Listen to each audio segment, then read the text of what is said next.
All right, ladies and gentlemen, welcome to Kabbalah Café.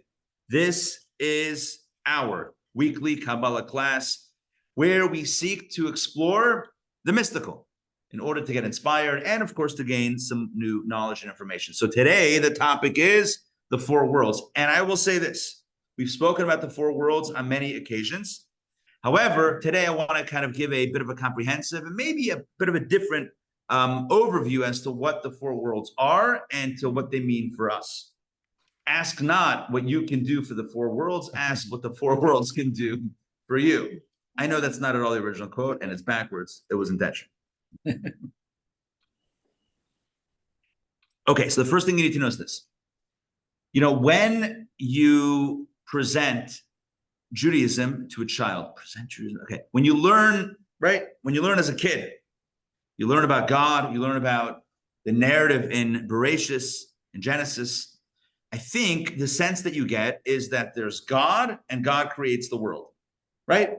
Fairly simple, fairly straightforward. God says, let the world be in its various, pieces and whatever. And there you have it. You got the world. Good. Comes along Kabbalah and says, yeah, it's a little bit more complicated than that. Not that there's anything more complicated than God and the world. However, there are multiple worlds, multiple realities. The question, big question is, are there multiple? Is there life out there? Life on other planets, life on other galaxies? Is there other forms of life? The answer, according to Kabbalah, is yes, but not exactly little green aliens. Although, who am I to rule out the little green aliens? But is there life?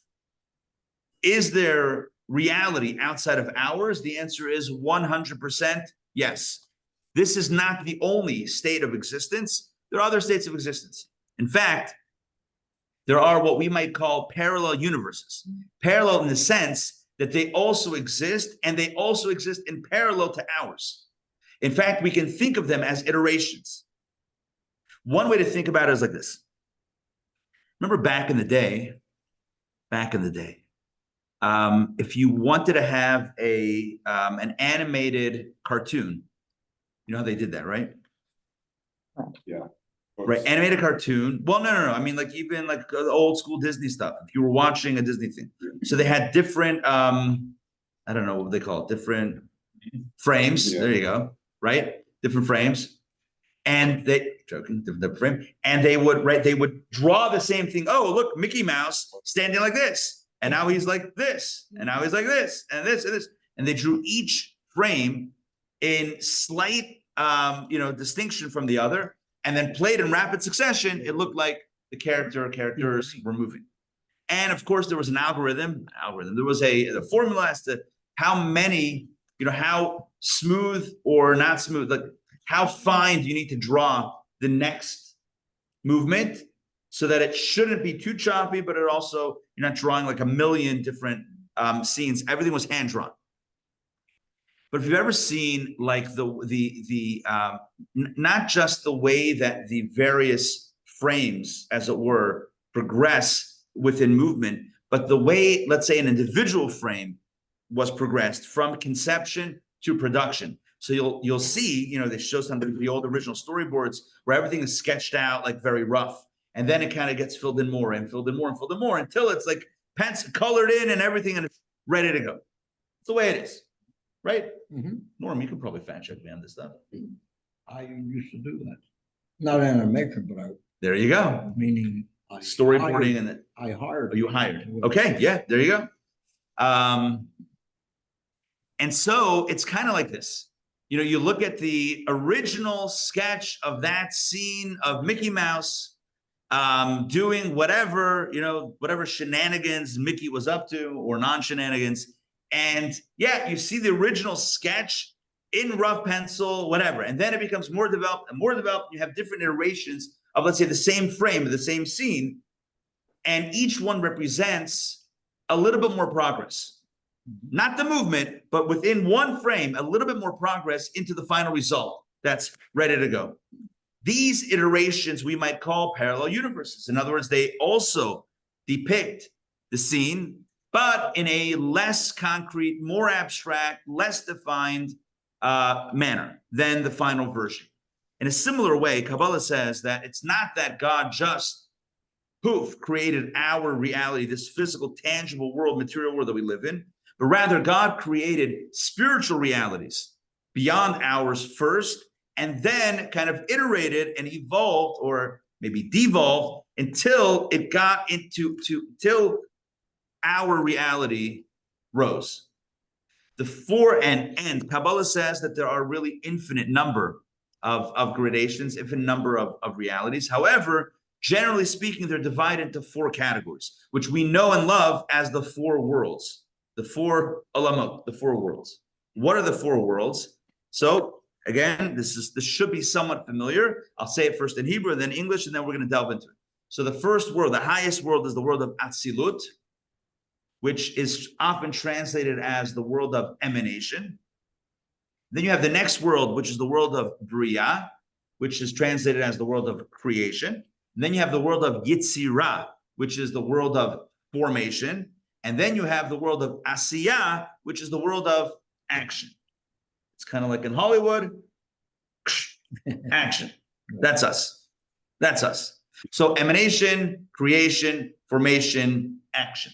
Those are the 4 dimensions. Atzilut, Bria, Yetzira, Asiya, the 4 worlds from top to bottom. And these represent, you can define them, you can kind of talk about them in many different ways, but generally speaking, these represent the path toward the final product. In order to get to the final product, now, let's just back up for a half a second. Obviously, God could have created the final product without any prior iteration. Unlike a human being that requires steps, let's say, in the creative process, right? God could have created the final product without any prior, without any steps. We take steps, and we'll talk about that soon, what the 4 steps are.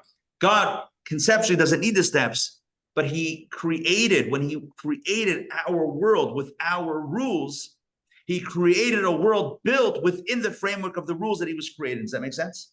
In other words, imagine if he created a world with rules of nature, i.e., like things take time, progress, iterations, etc. But he created that without any time, progress, iteration. It would be like the foundation of the world of rules would be without rules. So he created the foundation of a world with rules, And he followed those rules. That's what I'm saying, exactly. And he followed the rules, not that he had to, but he chose to, in creating a world with these types of linear rules. He followed, likewise, the linear rules in creating this reality. I hope that made sense. A good Makes sense. manager. Yeah, He put himself through it first. correct. He Played by modeled rules. what this process was going to look like. So again, I'm just explaining a classic question that everyone asks. Why did God have to do this? Couldn't he have just created our reality? In fact, that's what it seems when you open up the Chumash. By the way, you study Ramban, Nachmanides, and you realize not so even he was a mystic, but Nachmanides, classic commentary on the Torah, says not so fast. It didn't happen like that. It's not like God created boom, poof, like that, like it seems. It progressed, it evolved. Like evolution, we also believe in that. Weren't there prior worlds that he also, but let's that's already another level. But let's speak about even our reality, but different iterations. In other words, it takes progress. And the 4 steps are actually 4 steps that we are all very familiar with, especially in the creative process, which is why I've enlisted Norm to help me with this this part of the presentation. Norm, the founder, right, of the Creative Circus? One of them, but my favorite. All right. service part of the creative. Exactly. the whole package. Hey, Nathan, good to see you. All right, so here we go. Let's jump in. So in the creative process, there are many steps, right? So to go from an idea, or even let's say before you have an idea, to producing something, creating something original, something interesting, something useful, there are steps. No one rolled out a product without having iterations first. No one said, oh, here's a brand new car. I just created it now. It just poofed. It just happened. It poofed. Poof, it happened. I like the ED at the end. Poof, it happened. It doesn't happen like that. It's a process. So no one creates a piece of art just like that. It's all part of a process. And so in Kabbalah, it's divided into 4 discernible steps. What are the 4 steps? Again, Atzilut, Bria, Yetzira, Asiyah, but let's speak about that in English and in our terminology. So the first step in the creative process. is the conception or the rumination and conception of what it is that you're wishing to create. If you wake up in the morning and you say to yourself, I want to make something today. I want to create something today. What? What are you creating? What does that look like?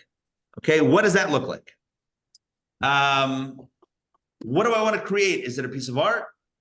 Do I want to create a piece of music? Do I want to create a business? What am I creating? So it begins with a vision. It begins with some sort of concept of what it is that we wish to create. Some sort of idea, some sort of concept. That's what we would call Atzilut. Atzilut is the original vision of what this could look like. It's a concept, it's a vision, it's a creative vision. Then we have the next step is Bria. And Bria, we might say, is where we get to the stage of, let's call it prototyping. So let's give an example. You're making a car. And I feel like I often go to this example. I don't know why. It's Electric or gas powered? Oh, that comes in Atzilut. Now you're going to figure that out over there. Okay. What's your vision, right? You're doing electric, old school, maybe hybrid, whatever. So that's your vision. What you want to, like, the vision that you have in your head, Atzilut.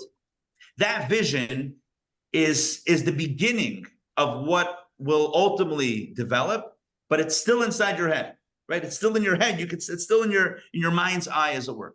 And then you prototype. Then you start, let's say, producing something. You start, you put something out. You sketch something on paper. You put something out. Something goes from your head onto some form of, media, some medium. It If hits. it's a car, it's usually clay. It's clay, or maybe it's a 3D model on a computer, whatever it is. It somehow exists. It moves from inside your head to somewhere where you can see it in some form. After that, you'll tweak it. You'll tweak it. You'll change it. You'll test it. Right? You'll get the, you'll figure out what needs to be changed, what needs to be fixed, what needs to go away, what needs to be added.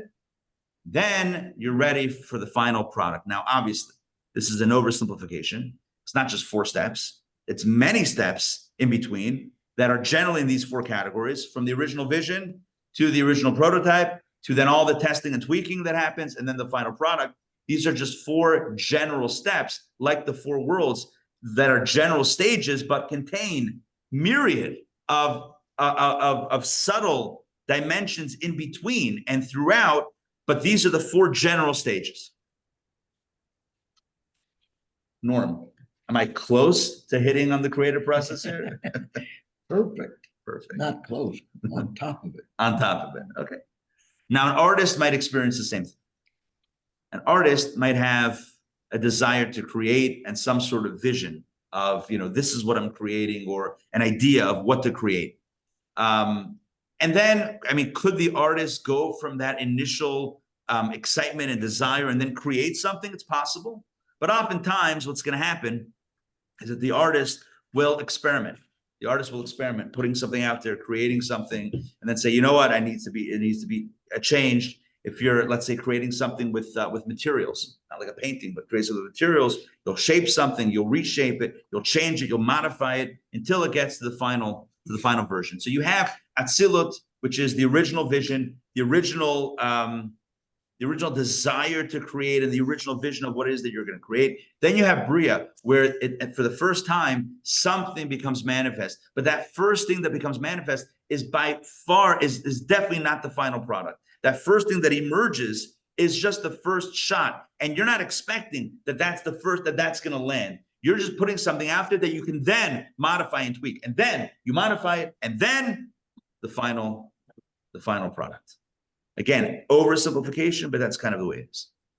The greatest jump between these 4 stages, if you ask, like, where is the greatest leap? One might say it's from all the prototyping to the final product. But I would say that that's still further tweaking, and that's not the biggest jump. The biggest jump is from inside your head to outside in the world. And that oftentimes is the hardest step. You have a lot of people that have a lot of great ideas, whether it's in art, right? Music, film, art, etc., or whether it's in business ideas.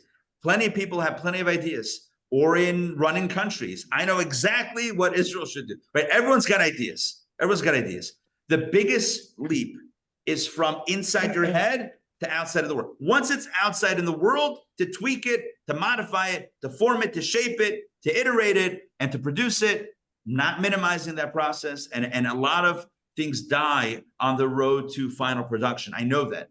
But the biggest jump is the jump from 0 to 1, is the jump from inside your own head to something outside of yourself. And that outside yourself might be as simple as sharing it with someone, putting it down on paper, etc., where then you can run with it as opposed to just being in your head. In a similar way, Kabbalah teaches that between every stage, between every world of these 4 worlds, there's something, well, I'm just going to use the general terminology. There is a tzimtzum. What's a tzimtzum? A tzimtzum means a gap, huh? A contraction, right? But if we want to think about less the translation of the word and more the concept, it means that there's a gap, there's a jump. Between each stage, there's a jump, there's a leap. You got to push through to get to the next stage. It's not like one naturally leads to the other. You have to be proactive and consciously push to get to the next stage. But where's the greatest leap? The greatest leap is from Atzilut to Bria. Atzilut is also related to the Hebrew word Eitzel. Eitzel means, in Hebrew, Eitzel means? Nobility. No, Eitzel, close, near, correct? No? Is that? Itself can be within. Yeah. So, being proximity as well. Proximity. So Eitzel, Atzilut, Eitzel, next to, Eitzel. Right. Eitzel is near, right? Like us. Yeah, we're close. Yeah. Atzilut is where creation is still close to God. It's inside God's perception. It's not yet outside of God. In other words, Atzilut is how reality exists still within a divine framework or a divine conception, as opposed to the world of Bria. That's the second world, but the world of creation. You notice that? The first world is not even called creation. There's no creation yet. Nothing was put out there yet. It's still inside. It's like the art in the mind of the artist. It's like the song in the mind of the composer, right? It's like the book keep on going, right? But you get it, right? I'll finish it. In the mind of the author. But it's whatever would be the product, but still within before it's come out. It's like the story that you've been waiting to write before you've written it. Yes. Before the cake is baked? No, it's way before that. Really? Way before that. Why? This is as the cake. The baker. It's No. First of all, we're not going to talk about cake without talking about, is it cake? That's the first thing. Which cake? Is Netflix. Is it cake? That's the first thing. My kids love that. Is it cake when they cut into it? Fantastic. Right. Is it a shoe or is it cake? Who knows? I don't know. Nope, it's a shoe. Nope, it's cake. Unbelievable. Back to the story. If you know, you know. That's one of those things. If you know, you know. If you don't, it's a good show. Yeah. If you don't, there's always Google, at least for now. So here's the deal. So before anything emerges into the world, it exists in the mind, in the creative spirit, in the essence, in the energy of the creator, who might not even be called a creator at that point because there's no creation. You with me? Can you be called a creator before a creation? No, you're just who you are. Atzilut is reality still in the mind of the creator. It's still Eitzel, it's still close in proximity, it's still within God. And so we call Atzilut not the world of creation, it's the world of emanation. What's emanation? I don't know. I don't even know. I know what emanation means in English. I don't know that that's a good translation of Atzilut. I think that's what somebody used and everyone ran with it. Emanation means something has come out, but it hasn't come out yet. Like, I mean, you develop an idea. Right, Maybe but it's still inside you. Talking about So it. you emanated. What about talking about it? Talking might already be putting it out there into the world. That might already be Bria. You might have already spoken it into existence on some level that will then move forward. In Atzilut, there's no, let's put it this way. In Atzilut, there's no path forward. Does that make sense? Once you get to Bria, there's a path. The train is moving. In Atzilut, it's still inside. Right. It's well, yeah, it's like, well, or maybe it's the idea of planting the seed almost. How about like, how would I do it? Emanation, maybe like you have this hot, like radiator, it's red hot, and heat is coming because it's hot, so heat is coming off of it. That's like, maybe that's an emanation. The heat. You're saying emanation as radiation. As radiation, as I coming out. can't, just because it ends in junk, you can't use it. I know. We were all thinking that also. I'm Like, kidding. like, Sorry? Like you have a hot red. Yeah, hot thing, and It's radiating. It's radiating. I'll tell you this. The difference is like this. The radiation of the heat, and I grew up with one of those. We didn't have like forced air. I grew up with one of those hot. Radiator. Yeah, and it had like a marble top or something. There was I don't know, marble. There was like probably not. And you There had- was a And you certain had to top, leave it at the and we beginning put of the down like season. stuff to stay warm. And as kids, before we went out with our boots, this is Pittsburgh, right? We're the boots on and the coat with the mittens. We talked about this recently with the mittens with the clips on it. So we would sit down on that thing. It was cool. It was warm. I don't know why I'm saying this, but that's already putting it out there. This is as the heat still exists within the source, not radiating it outward. Wait, what were we gonna say? Well, I just had a thought, when you said there's no path forward. Yes. Absolute, where does creation begin? Like what? Oh, void space So this is where there's this push. There's a push, and God pushes it out. Or the artist, in the example, the artist has an idea and says, okay, I'm gonna move from ideas from my head. I'm gonna push and get something out there. Even though that's the hardest thing. I mean, it's hard to say this, but I think the hardest part of writing the novel is the first sentence. Or the hardest part of every morning, if you're writing. Yaakov recently finished a book. If you're writing something, the hardest part is that first sentence. It's going from inside your head to out there. And you know what you put out there in your first sentence is not going to be the final version of that. And that's why it's hard. Part of why it's hard, because you know you're making yourself vulnerable for yourself. You're putting something out there that you know is going to need to go through multiple stages of iteration until it's finalized. But that in your head, it's perfect.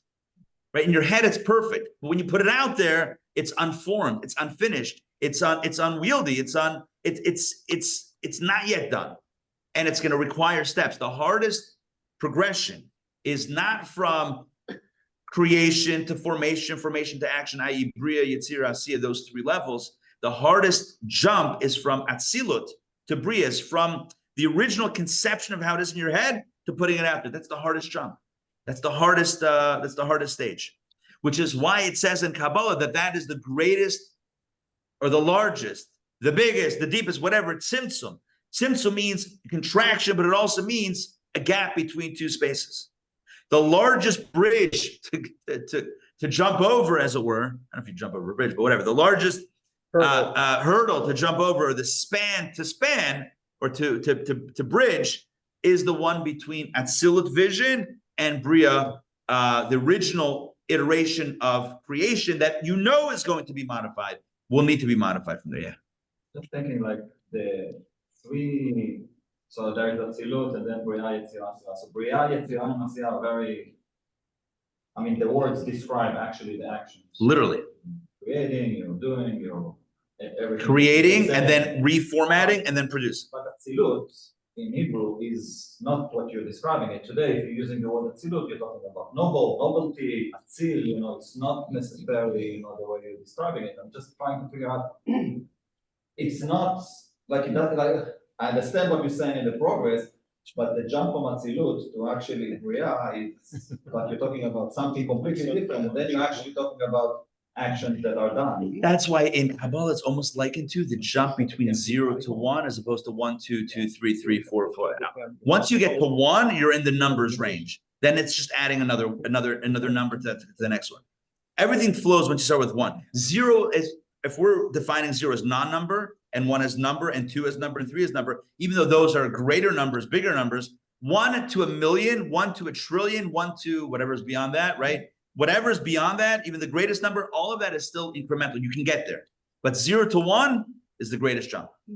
To go from Atzilut, which is nobility, that's what it means in modern Hebrew, nobility.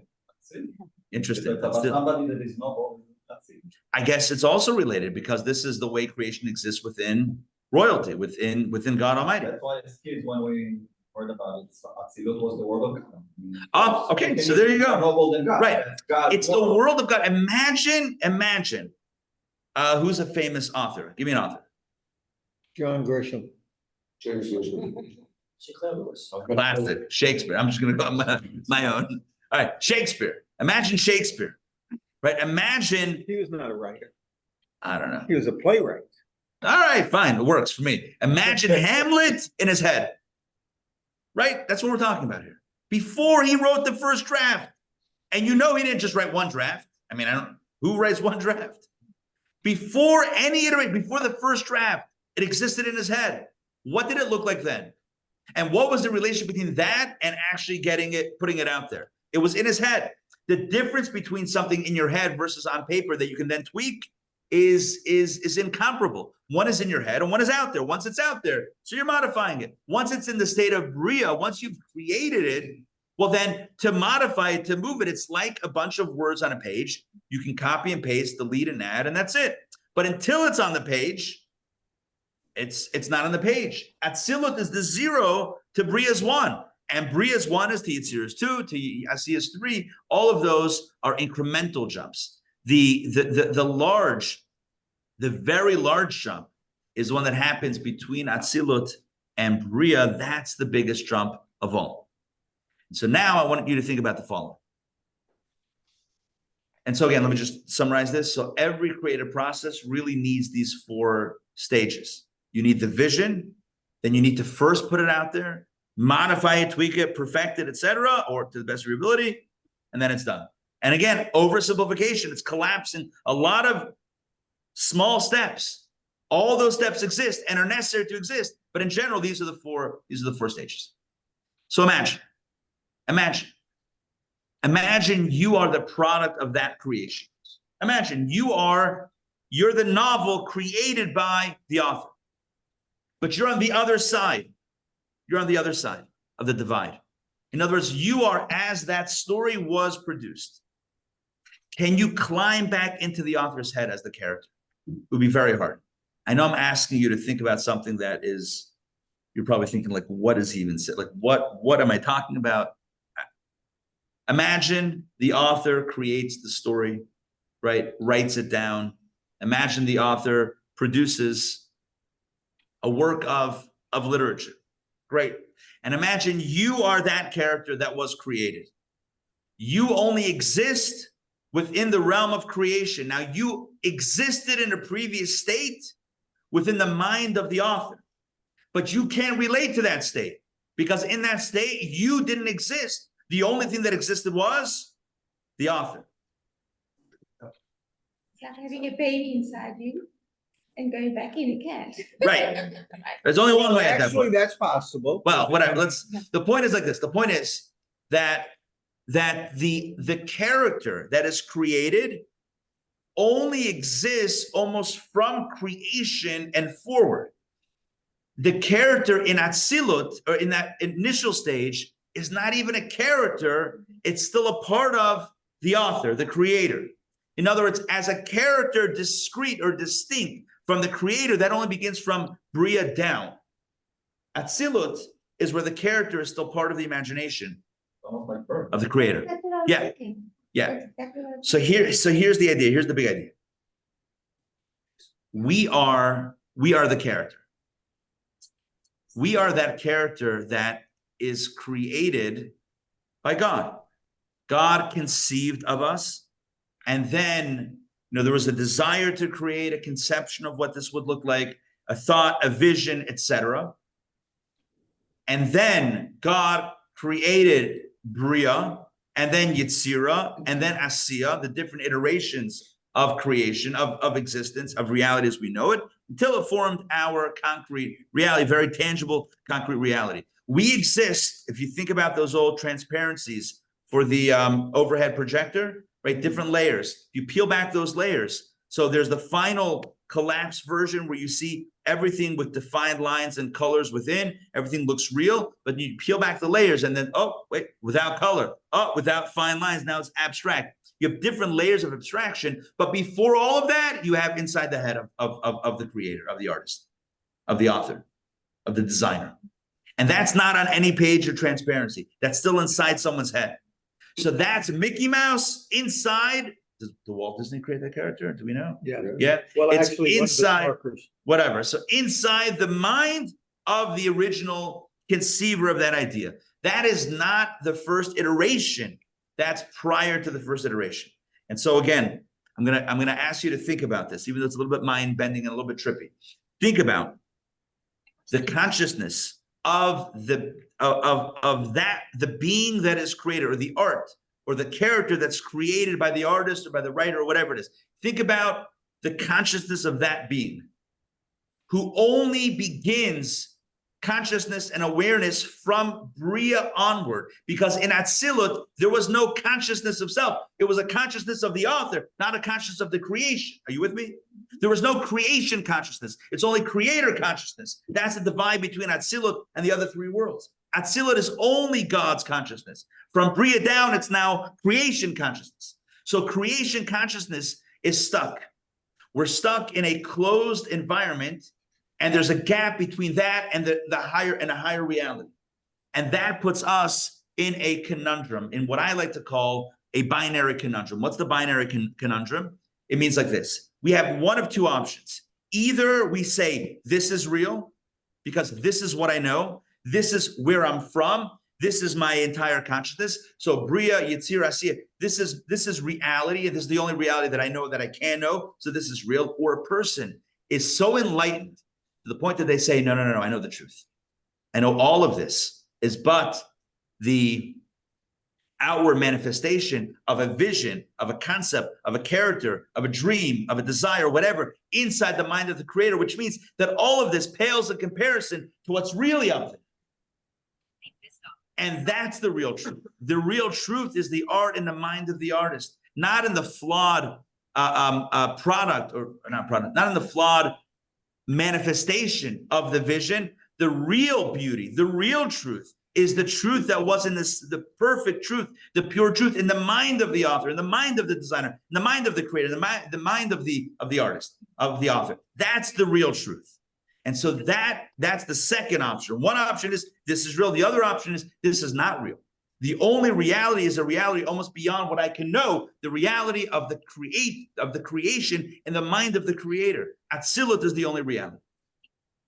Third option would be that there must be a joining. One second. Hold on. Yes, we're gonna get there. Hold on. Don't jump the gun. So two options. Most people exist within the closed circuit. We can't fathom, and we can't relate to, nor do we want to relate to, what reality is like outside of our reality. So this is it. This is all that there was. This is all that there will be, and that's it. It's finished. We're closed. Enlightened people, enlightened individuals that study mystical texts, etc., like Kabbalah, might come to the conclusion and say, you know what? This is not real. This is but a simulation. This is but a weak manifestation of what that vision is. And the original vision is high def. It's in the mind of the creator. That's the truth. The truth is creator, and this is not real. And if you desire that, if you have that type of enlightenment and you desire that type of connection, then the conclusion is, I need to leave this behind.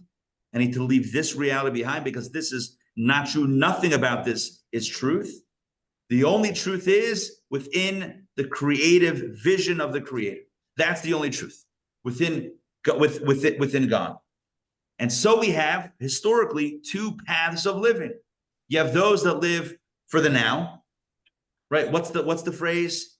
Eat, drink, And be merry. be merry. For tomorrow you may die. For tomorrow we may die, which is, and repeat, right? Because hey, we made it through today. Let's do it again. That was fun. And that is a perspective or a worldview where a person says, look, the only reality I know is this one right here, and so I'm going to lean into it. This is all I know. For all I know, this is all that exists. What, I'm going to believe in something that's outside of this and live my life therefore different, and I'm going to have less fun. YOLO. I got to tell you this story. The Alter Rebbe, the founder of Chabad, was imprisoned in the year 17. Wow, what year was it? 17, maybe 82. 98. I don't know. I don't remember which year. The Alter Rebbe was in prison. Rabbi Shner Zalman of Liadi. He was the founder of Chabad. a genius in all the parts of Torah, a Rebbe, a Hasidic master, a leader. And he was targeted by groups that opposed the Hasidic movement for various reasons. And one of the ways in which they sought to get rid of him was they went to the Tsar, or they went to the, at that point, to the Russian government, which was then Tsarist Russia. This was before, way before communism, over 100 years before communism. And they basically said that this man is dangerous because he has ideas and teachings, and he's leading a movement that goes against the government, goes against the Tsar, the king of Russia. What were the claims based on? Again, it was an attempt to silence him, to get rid of him. They said that he's giving money to Turkey, the Ottoman Empire, which was an enemy to Russia. What was he doing? He was helping out Jews in Israel, but like that was how it was spun.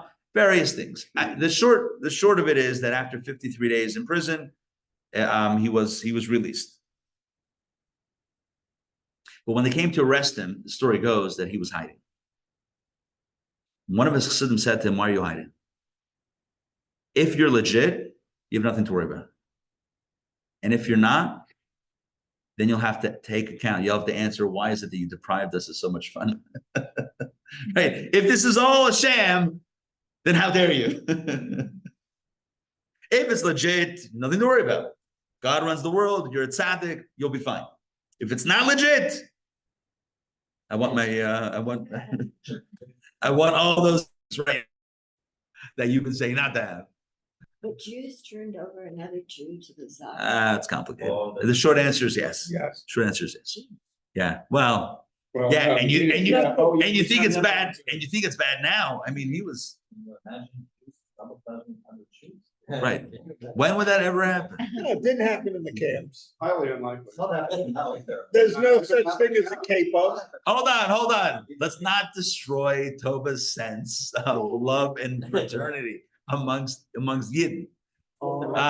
Yes, I agree with you. It is shocking, but it happened. But all wounds are healed and everything is mended. Thank God. Anyway, back to the point. The point is like Because it was this. true. The point. What was it? The reason he was in jail, it was, Right. he was legit. Right. He was legit. 53 days. So He wrote the Tanya, 53 chapters. They correspond one a day, one chapter for each day of imprisonment. Back to the story. So why did I mention that? I'm trying to now reverse engineer. Why did I mention that? I mentioned that because of, right, two options.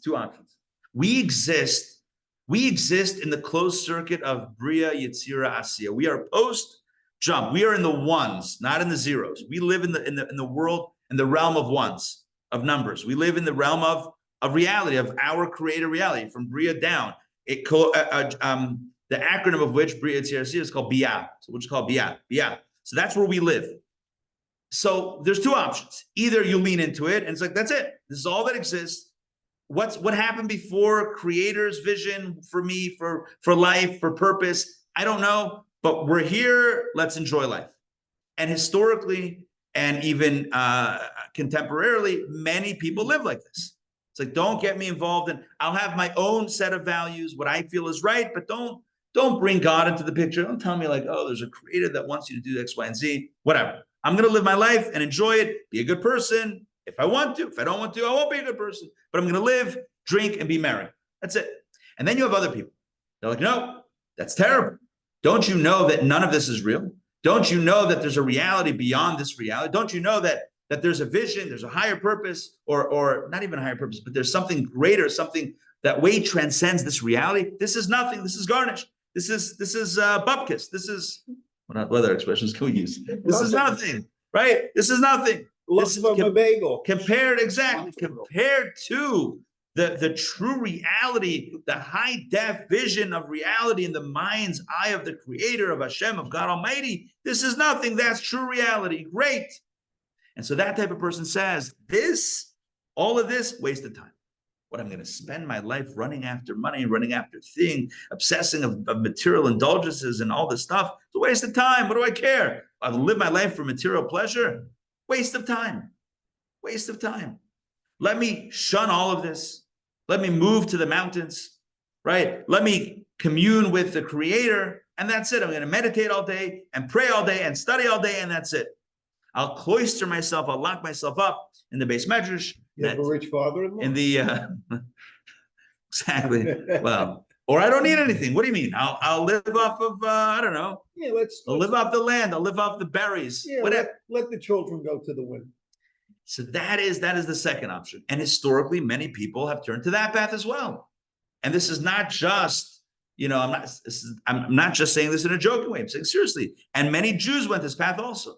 Path of divesting from this reality and climbing the spiritual rungs to get back to that pure space, a space that's unknown. Because when you're a child of the divide creates a trauma. And the trauma puts you into one of two spaces. Either you forget where you came from, or you're trying to forget where you are. Those are the two options with trauma. Either you forget where you came from, that's not relevant, so just here and now, or you're trying to forget where you are to get back to that unknown place that you imagine was so perfect. That's what happens when you go through the trauma of the tzimtzum. That's a traumatic jump from 0 to 1. That's not an easy jump. That's not intuitive. That's not natural. It's unnatural. When something unnatural happens, it creates a trauma. And the trauma has an effect. And the effect is either this is it, or this is nothing. That's the binary. That's the duality, or that's the seismic, jump or options between the two spaces. Okay. Then you have, and that's most souls. But imagine if you could climb into the mind of the Creator. Imagine if you were the Creator. Imagine you are the Creator. Imagine you are the Shakespeare. Imagine you are the Monet. Right. Claude? Is that his name? Claude? Claude? I know Miss Claude. First person. Imagine you're the artist. Imagine you're the author. And in your mind, you have the vision, and then you produce it, and then you iterate it and tweak it, and then you finalize it. And the first thing is you put it out there, then you tweak it, and then you finally produce it and finish it and wrap it up. If you're the Creator, to you, the tzimtzum is not traumatic. For you, it's part of the necessary process to get your vision out there. And therefore, you see your same vision every step of the way. You see your vision inside your head. You see your vision in that first iteration. You see it in the subsequent iterations, and you see it in the final product. Whether it's perfect, whether it's pure or not, it doesn't matter. You see it all the way through. For someone on the other side who never saw the vision, so either that doesn't exist or that must be romanticized. It's so perfect that none of this matters. But if you're the one that had the vision, then you can see that vision all the way through from top to bottom. Every level, every layer, every edit represents a furtherance of what I had in my head. And the final product may not be perfect, but it's good enough. It's good enough to say that this is what I had in mind, and this is the way it's come out, and that's it. Which means that for the author, for the Creator, there's no trauma. There's no trauma. The author, like that, what do they call it? A two-way mirror, I think, when they do police investigations, right? They have the interrogation room. You're sitting there, right? Behind the chair, in a chair, sorry, table, one lamp, right? One solitary lamp. The room is kind of dark. Rubber hose. Flickering interrogator or interrogators are in front of you, and behind them, is glass. And you know what that glass is. That glass looks to you like a mirror. On the other side are the real detectives, and they're watching every move. They're watching every move. And here you have a phenomenon known as the two-way glass. They call it two-way glass, even though it's one-way glass, but it's called two-way glass, I believe. My extensive research into interrogations. Here's the thing. If you're on this side of the divide, then all you see is this. If you're on this side of the tzimtzum, all you see is this. It's all closed in. You look and you just see yourself. You just see more of this. You can't see past. You can't. That's a divide that you can't be. All you can do is try to imagine what it's like over there. And then if you imagine that, then you don't exist here. But if you're on that side of the divide, you know what you see? You see them, you see all the way through. God sees all the way through. From his own vision, through the Tzimtzum, through Bria, through Yetzirah, through Asiyah to the end. It all is part of one continuum. But we're stuck. We're children of the Tzimtzum. Tzimtzum children. And as children of the divine, there's that gap, there's that gulf. We can't see beyond it. And so if one wants to go beyond it, the trauma forces them to try to break everything to get back there. The only way is by breaking self to get there. Because how else do I get there? How do I go beyond the divide that is unbreachable? How do I go beyond a space that's beyond me? The only way is by undoing self. So how do I undo self? Deprive myself, fast and meditate and study and pray. That's the only way. If I undo myself, maybe I can get back there. Whereas God's vision is, no, the truth is in the vision. The truth is in Bria. The truth is in Yetzirah. The truth is in Asiyah. God's vision, God's truth is seen in every space. From the perspective of Atzilut, you don't need, from the perspective of the Creator, you don't need to undo yourself to find God. All you need to do is to realize that this iteration is also divine. Does that make sense? Yeah? That's God's perspective. This too is my vision. You can find the divine here without undoing it. So our perspective is either there's no God or there's God, and I need to unravel my existence to get there. And God's perspective, that's our perspective, children of the Tzimtzum. God's perspective on the other side is I see the truth all the way through, all the way to the bottom, which means that you are divine. This is divine. Everything around us is godly, part of the divine vision. It doesn't need to be undone, and it doesn't need to be viewed solely as materialistic. This too is godly. Yes? Yes? Sort of? Sort of? Yeah. You lost me at Mickey Mouse. No, that was so long ago. But by the way, We are looking for, I feel like we should make an announcement throughout the theme park. We're looking for Jeff last seen at the Mickey Mouse ride. actually, I just saying that it was, Mickey Mouse was designed by Ub Iwerks, Walt Disney's best friend and animation partner. Nice. So So you Walt- literally did get stuck at Mickey Mouse. All right. You know why? Because they're showing on the History Channel a whole series about the Oh, history nice. of Walt Disney. Oh, nice. Interesting. So when you said something interesting, can we, as the characters, get back into the creator's head? You know, can we get back into that original concept? And as I guess the character of God, that would be impossible because God didn't start with, like, any creator is creating from reality here. So, you know, things they saw, experiences from childhood. So we can take a few guesses and probably guess, okay, here's some influences. But with God, there were no influences because there was nothing. Scratch. But then Literal starting from scratch. it said, let's create man in our image. So at least we have the angels and we have some experience with angels and that kind of thing. So we can know what angels are, but we can't know what the creator is. So to your point, let's imagine the character that's created. And the character either has one of two options. Either I don't know my creator, I don't want to know my creator, I don't believe that there's a creator, I just exist. Because that's all I know. I don't know beyond the page. I exist on the page. What's beyond the page? That's not, I don't even know that that's a thing. Who says there's anything beyond the page? Maybe there's just a page. Whoever says there's an author? Maybe there's just a story. That's one approach. That's the hedonism approach, materialism approach. Then the other approach is, no, I believe that there is a creator. I believe that there is an author. And now I want to climb back into his head. But in order to do that, I have to dissolve my character to try to float back up to that space. Whereas the author, that's all the binary, that's all those are the two options for the character. But there's a third option, is what David was saying before. The third option is the perspective of the author, who sees him or herself in the character, saying you don't have to change, you character are my vision. In other words, if you want to get to know me, I'm not found outside of this story, I am found inside this story.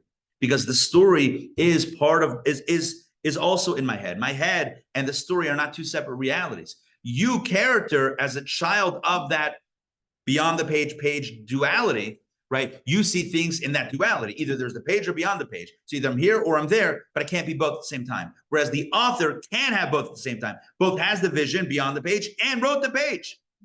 The author is in both spaces simultaneously. So does that make sense? That's what I was trying to say before. The author exists in two spaces. The character exists in one. Back up. The author exists simultaneously in two spaces. The character exists in one space or another space, but not at the same time. So either we live here, we choose this, or we choose to get away from this and to go there. Whereas the creator, the author, recognizes that the truth is in both spaces simultaneously. They are in both spaces simultaneously. Which brings me to the point. The point is, getting back to our text that talked about the difference between Joseph, and his brothers. They were shepherds. Like we said, this is now going back a number of weeks. The brothers lived a life of shepherding. Why were they shepherds? Because they felt that that's the only way they could find God. Because God cannot be found in the day-to-day grind. God is only found when we go on top of a hill and the sheep are doing their thing and we commune with God, when we meditate on the higher reality, when we leave the materialism behind. That is the only way to find God, because recognizing that we are but characters in this greater imagination of God, what better pursuit is there than going back into that imagination, to go back, to dissolve, for me to dematerialize myself, right? Means that I need to leave this concrete reality. And so the more concrete it is, the less I want it. I want the most sublime form of existence that is congruent with what I imagine to be the imagination of the creator. That is the life of the shepherd, or that is the symbolism of the life of the shepherd. A life that shuns, how do you pronounce it? Eschews? Is that how? Excuse? Eschews? There you go. See, also reading things, huh? Eschews, whatever. That negates, a life that negates materialism and material pursuit. Then you have Yosef. Oh, 1 second. And why is that? Because they are souls of Biyah. They are children of the divide. They are children of the Tzimtzum. Their soul originates post-trauma, post-Gulf. And so they have two options. Souls of Biyah have one of two options. Those souls have one of two options. Either they say, we're leaning in, these are souls that are called Zera Behema, the seed of animals. What does that mean? Zera Behema. That's what the souls of Bria Yitzhak are called, Zera Behema.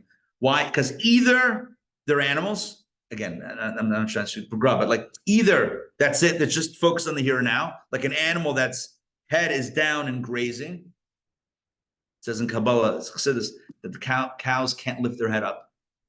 They don't have the muscles to lift their head up. And the reason is, I can't vouch. I'm not I can only tell you what I've read. And the reason is because their focus trained on the world, on the earth. Like very quite literally, their head, their consciousness is trained on materialism. You're not talking about the animals. No. Their godly soul, even their neshama, is from Zera Behema. So that means one of two options. Either they're down there, they're going to end up down there, or they're going to say, this is false. This is not true. Let me become a shepherd and divest myself of this so that I can find truth. I can find spiritual reality. Joseph was a neshama of Atzilut. He was a soul from before the divide. And because he was a soul of Atzilut, he had the consciousness of the creator himself. And he was able to see how the creator, how reality is not just in the original conception, but also in the iterations and the implementation and the final version of reality, the one that we are walking around in, this final simulation, as it were. And thus, Yosef, Hatzadik, is able to find God not just on the rolling hills of ancient Canaan, but is able to find God in the halls of the palace of the ancient Pharaoh. He's able to find God not just in the act or the art of divesting from materialism, but in the space of engaging within materialism. Because he sees, like the author, that the story is not divorced of the vision, but the ultimate expression of the vision. He doesn't see a gulf and a gap and the trauma of wanting to get back beyond and therefore leaving everything behind. It's either all or nothing. Either I'm all in or I'm not in at all, so I can get there. He sees there's no divide. To Atzilut, to the creator, there's no divide. Sure, there was a process. Sure, it was hard, let's say hard, to birth the idea and to put it out there. But there's no divide because my vision was my creation, was my iteration, and was the final product. It's all one continuum. It's all a train going down the same track. It's all reflections of the same truth. When you have that vision, the vision of Atzilut, then you can find God in the here and now. And this is the Yosef, the Josephs of the world who are able, the real tzaddikim, who are able to see God not in the experience of shunning the world, not in the experience of putting up the ghetto walls and saying the only space that you can find God is away from Hollywood, away from Wall Street, away from Madison Avenue, but the ones who can say, go to Madison Avenue, stand there, set up a shop, and wrap film with people. Right? Go to Hollywood and make an impact. Go to Wall Street, make a lot of money, give a lot of tzedakah. That perspective is the perspective of a soul of Atzilut, a soul like Yosef, who sees the truth in every space, is not traumatized by the divide, by the tzimtzum. Does that make sense? I feel like we should read this inside. Oh, perfect. We have 60 seconds. Let's quickly read a little bit inside. The truth is, I do want to, we're like just a few paragraphs away. I would like to finish the discourse today so that we can do something very special next week. And I'll tell you about it in a second. Okay, so stay with me. Discourse or discourse? Also, both, actually. If you're from New York, it's discourse. Discourse. All right, what are we calling this? This is called The Simple Servant.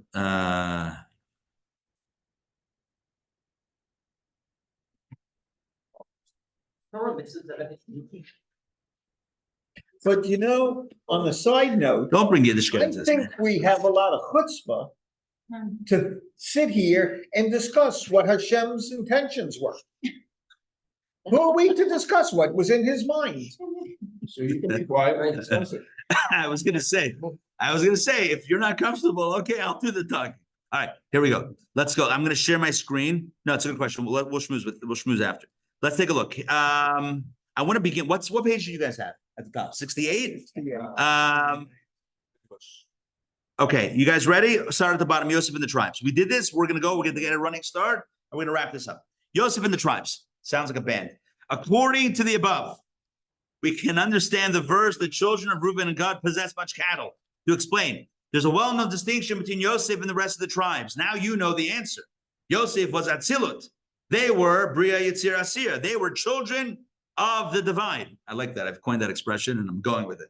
The other tribes were shepherds, meaning they chose for themselves the sort of work that would not disturb them and that would enable them to be a chariot for divinity even while engaged in earthly matters. Yosef, on the other hand, was engaged in business matters. As our sages say in the verse, and he, Yosef, came to the house to do his work, to check the accounting records. He was the first Jewish accountant.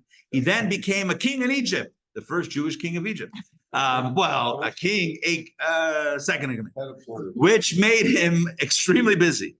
Nevertheless, because he was a soul of Atzilut, there you go, which is separate in its value from Biyah. Separate in its value is a very clunky English translation of completely different than, that was also clunky, but very vastly different than Biyah.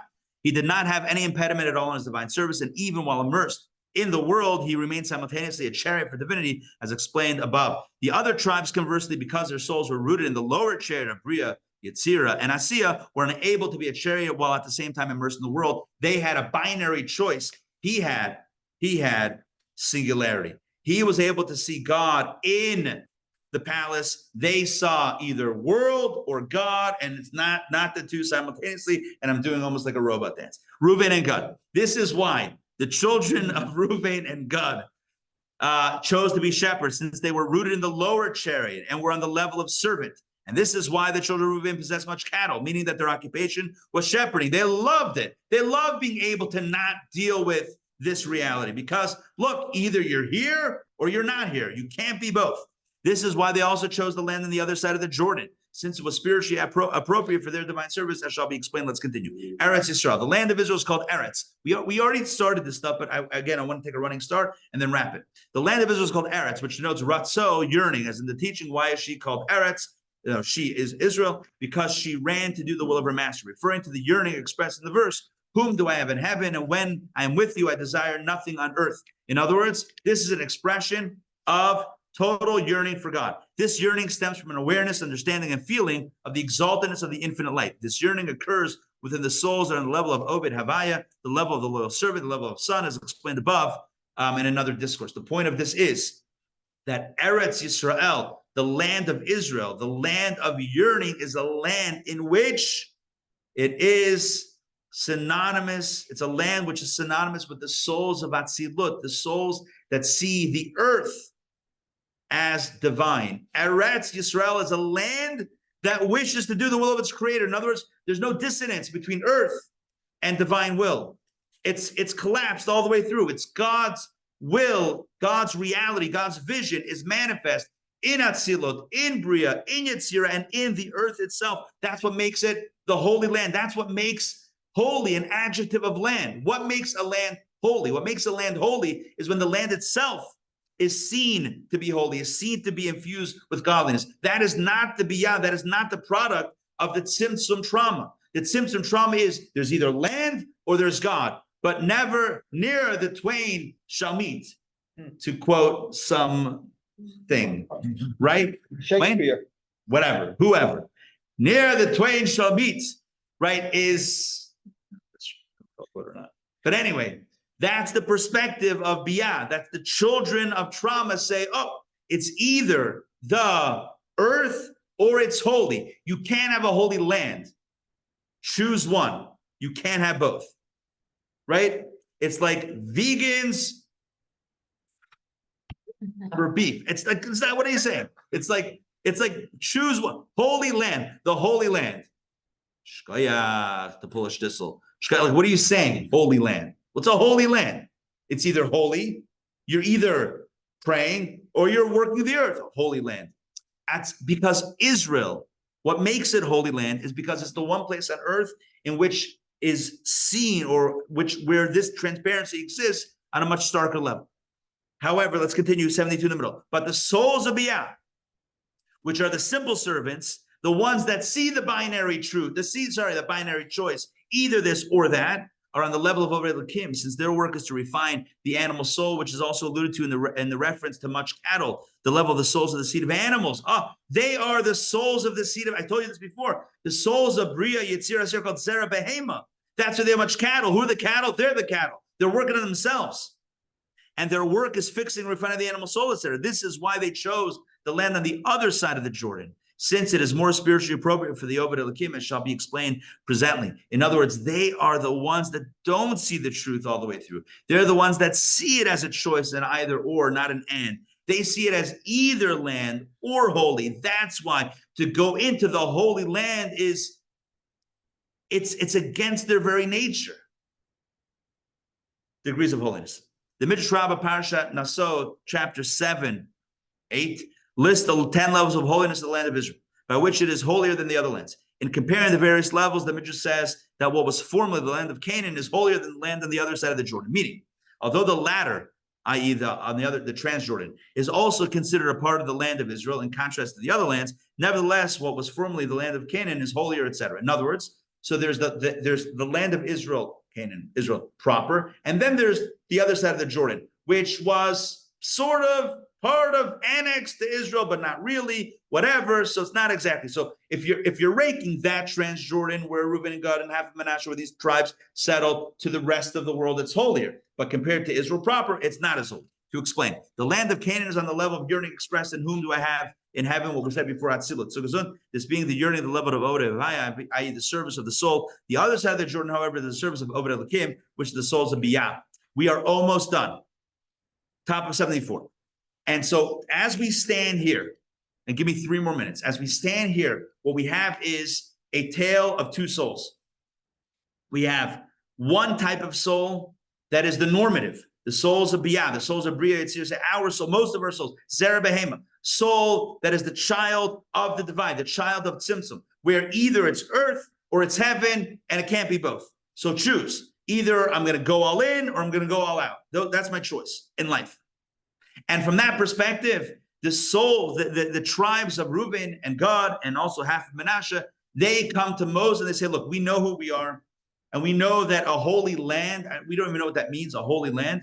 Let's settle here. We have a lot of animals. We're working on the animal stuff. We're working on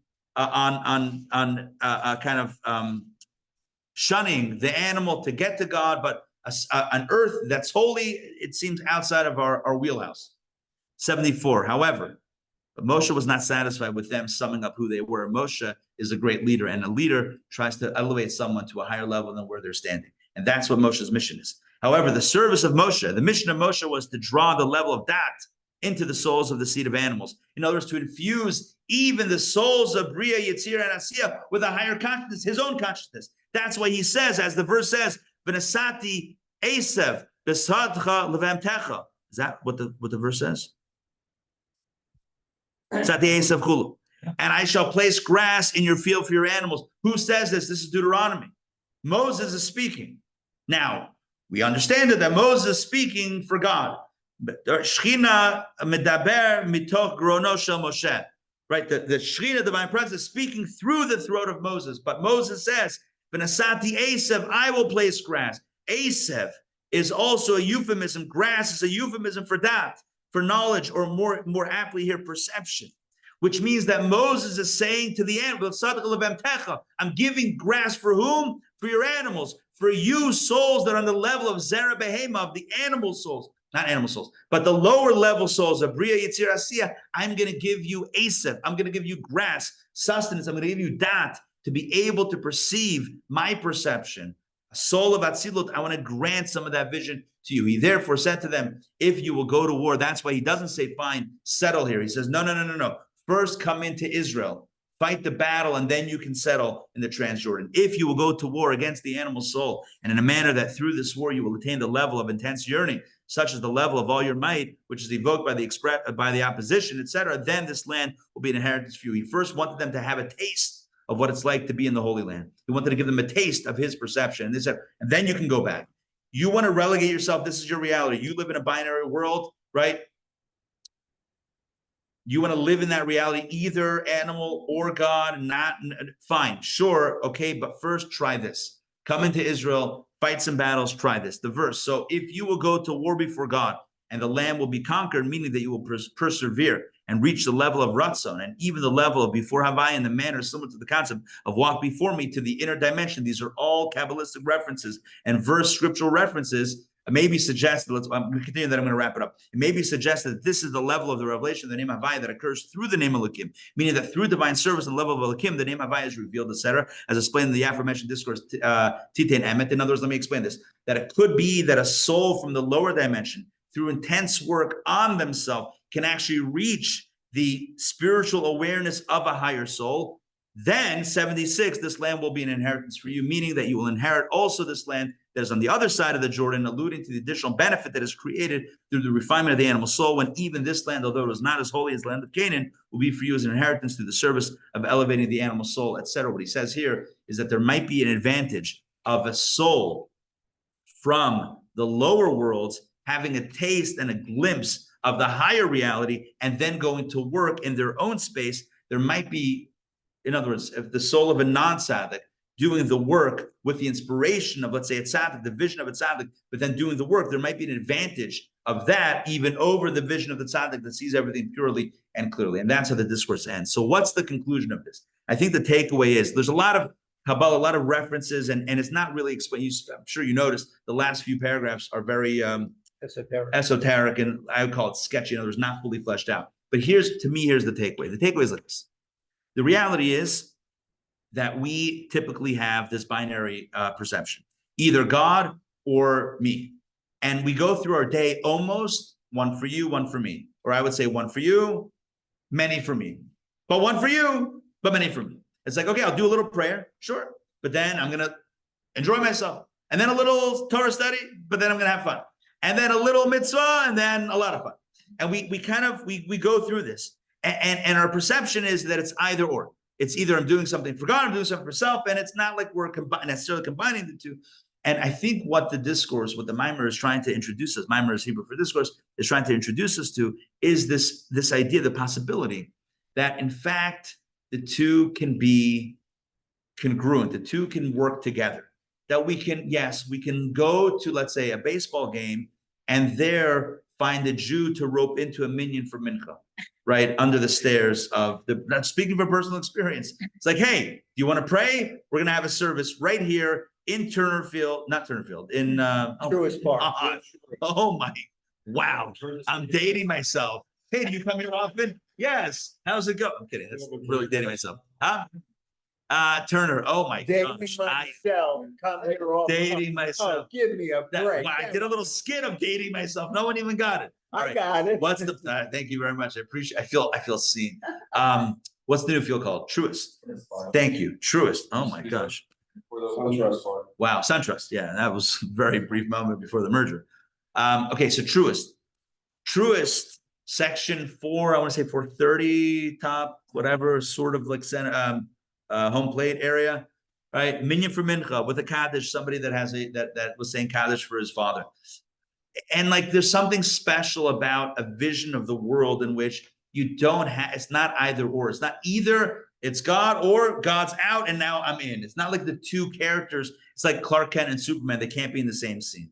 They can be in the same scene. You can have God and the world in the same scene. Right? You know what that looks like? That looks like Chabad. Just to say, just saying. That was the Rebbe's vision. The Rebbe's vision was. This is a big phone booth. It's a very large phone booth. Yes, yes. Everyone's there at the same time. The point is that it's not either or. That's why the Rebbe tried to break down this binary choice. You don't have to choose. You can be a business person and very successful. And at lunchtime, you have a class, a lunch and learn class at your office once a week in which you're gathering people to study Torah. That's like the Holy Grail. It's not like I'm choosing one or the other. And when I speak to someone in business, I'm like, hey, let's do a mitzvah. Let's make sure that this business deal, 10% is going to tzedakah. And that becomes your thing. Like everyone knows that 10%, when you do business together, 10% is going to charity. That means that you're transforming the business into a spiritual enterprise, not just a material enterprise. You're literally transforming the nature of reality, but you're not transforming. You're revealing what it really is. What it really is, this is God's. And so we might be under the illusion that it's either God or the world. And what this discourse is reminding us at the end is that it's God's world. And because of that, the world itself is godly. You don't need to leave the world to find God. You just need to look inside. Thank you very much for joining me this morning. Thank you very much for joining me for this series. Now, let's do a little round of applause for all of you guys. Now, here's the deal.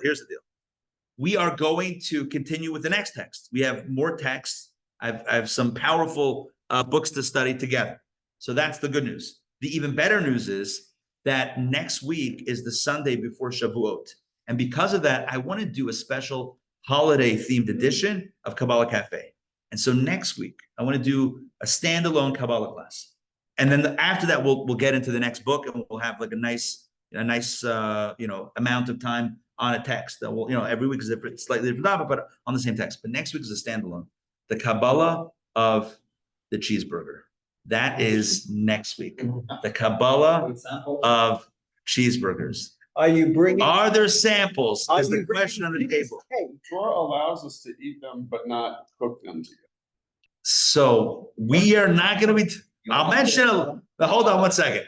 You mentioned a legal question or legal inference. We'll talk about the law soon. We'll talk about that next week. But really, the main thing is going to be the Kabbalah of cheeseburgers. That is next week. In case you're wondering what it is that I'm talking about, what is Kabbalah of cheeseburgers?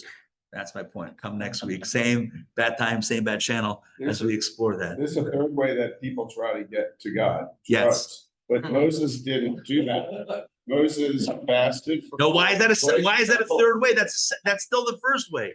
that's saying that I can't be sober Right. and find God. Right. God is not found in this sober spaces. That's the same binary Right. choice. Either I'm sober or I'm spiritual. Oh, That's the same choice. That's a false choice. That's the point of Kabbalah. It's a false choice. You can find God with open-eyed, clear-eyed sobriety. Yeah, but You can find Moses- God right here. Moses did something. He fasted for 40 days, so he shut his brain down because he didn't have enough energy for mental thought, so he could get all the messages coming in Okay. because he wasn't producing. So- How did Moses do it? That's an analysis. We'll have to the way it's described here is that Moses had that perception. The great tzaddikim saw that without without supernatural means. Isn't it that where infinity and finite meet is godliness? Correct. Type of thing? Correct. At the confluence, at the Yeah. nexus of the paradox, that's where the true magic happens. All right, let's sign off to our online crew as well. Ray, Ellen, Frank, Larry, Mariana. I saw you before. Lisa, Fran, and Renata. It's great to see you. Hey, Frank, good to see you. Hey, Mariana, good to see you guys. I hope you enjoyed. And we'll catch you next week. Kabbalah cheeseburgers. I would say That's great. Thank you very don't much. come and bring your Amazing own. I'm class. just saying it's the Kabbalah cheeseburgers, but not they will not be served. You know, they say like 1 billion served or 5 billion served, Yeah. but not next week. Zero. We'll just be talking about it. All right, we'll see you I guys. will be able- Have a Thank good you, day, thank you. everybody. It was great. Ellen, sorry, what'd you say? I can't hear you. I said I may not be able to make it next week. It's my Everything is birthday. recorded. Everything is recorded, audio and video, and I post it online, SoundCloud, Spotify, YouTube. If you ever need a link, let me know. I have all the classes. I have so much, so much to share. All right, we'll see you guys. Shavua tov, everybody. Have a great